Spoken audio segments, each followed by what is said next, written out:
So the Giants' 2020 schedule has officially been released about 15-20 minutes ago from when I'm doing this, and after days of speculation and leaks all over Twitter, we finally get to see the real thing, so I'm excited about that. I have not looked at the full schedule yet, so I'll be as surprised as you guys were when you first saw it, so I kind of want to give it like a fresh reaction type thing, so hopefully you guys enjoyed this video, and let's get into it.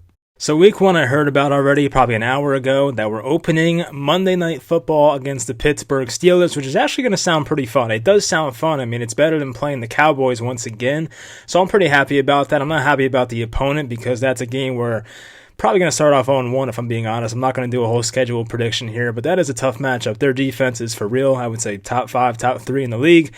Probably a healthy Ben Roethlisberger once again, and of course a really good offensive line for that team. So that'll be a tough one, but it's going to be a fun matchup. I'm happy about it. The Joe Judge, debut comes at home, Monday Night Football, prime time, all that good stuff, and there's probably a doubleheader on Monday night as there always is week one. So that'll be good. I'm pretty happy about that.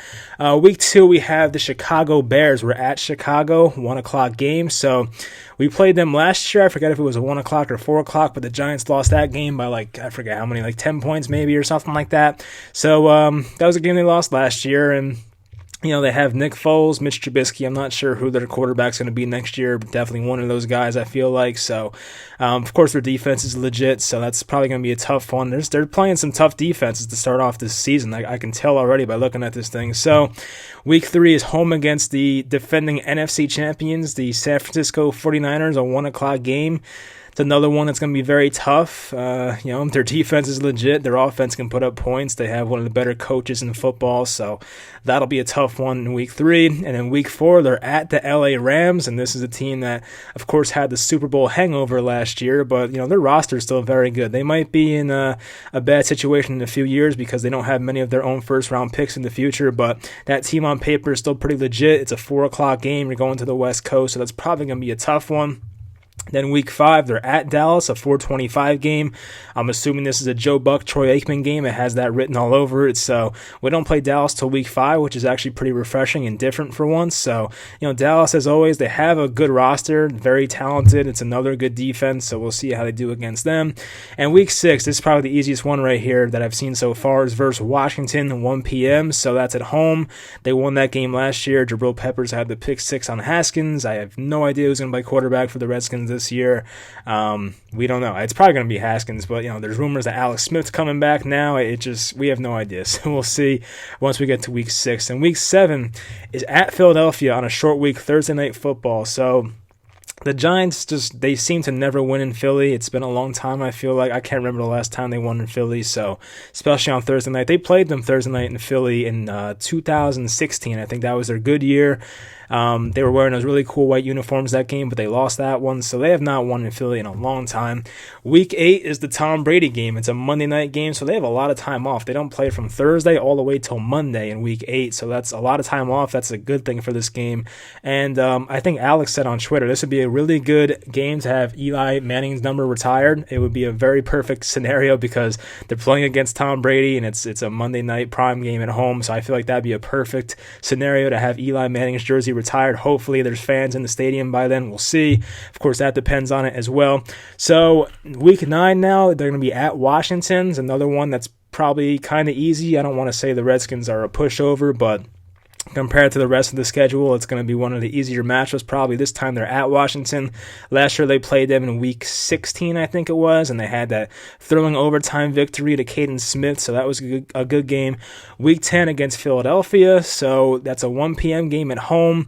The Giants, they play Philly pretty well at home. They have not beat them, I feel like, in a while at home, but they usually play them pretty close. There was that bad 2018 game at home, was it 2018? Yeah, but last year they were close, and I feel like in 2017 they were close, maybe, unless I'm just thinking of the wrong year, but they played Philly closer at home is what I'm trying to say as compared to Philly. Then in week 11 we have the bye. So honestly, week 11 is a really good bye week. I'm kind of happy with that one because, it's not like too early, but it's not too late. I feel like if you're a team that's going to compete for the playoffs, that would be a good bye week. Not saying the Giants are a playoff team, but if they are going to be good next year, I think week 11 is a pretty good bye, so that's pretty favorable. Week 12 at Cincinnati is an interesting one. It really depends on a few things. It depends if AJ Green's healthy. It depends if Joe Burrow's an effective rookie or not, if their defense can take a step, if their offensive line isn't trash. It really depends on a lot of things. I have no idea what to expect from Cincinnati Cincinnati right now. It's at Cincinnati.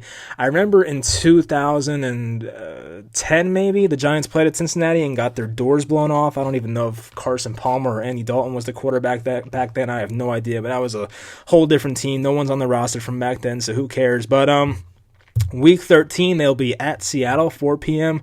That's a tough one. Of course, it depends on Russell Wilson being there. I'm sure he will. He rarely misses games. So, the Seahawks with Russell Wilson, without Russell Wilson, it's a very different team. But they're a team that's going to run the ball down your throat. They'll hit you with a lot of good play action and, hit Tyler Lockett, DK Metcalf down the field. It's a tough offense to stop for sure.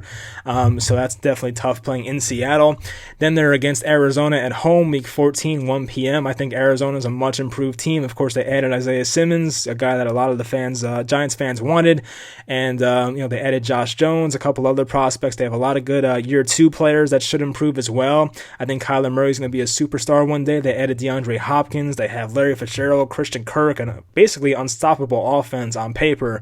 Depends on their offensive line plays, obviously. So that's a tough game. Week 15 sounds like a fun one. So they'll play the Cleveland Browns at home, 1 o'clock. And I was actually at Odell Beckham's return to MetLife last year when he played the Jets, and he put on a show. Had like 150 yards and a touchdown, another one-handed catch, and that was cool to see in person. I still love Odell. He's actually still on my wall right here above my left shoulder, so I still love the guy. I hope he plays in that game. I hope he's not injured or something like that. I want to see Odell against Bradbury, and I want to see this whole thing go down, so that would be cool. I'm one of those people that think the Browns will be much better next year. I know I wasn't crazy high on them last year. I think I had them making the wild card at 10-6 or 9-7, so I wasn't like the Browns are going to win the Super Bowl, but I expected more from them. And I love Kevin Stefanski. I think Kevin Stefanski is a really good play caller. Kirk Cousins had his career year under him, and I do think as long as Baker Mayfield's legit, which I thought he was coming out of Oklahoma, then that team will be a lot better next year. Week 16, they're at Baltimore. Of course, that's a tough one. They play against the reigning MVP, Lamar Jackson.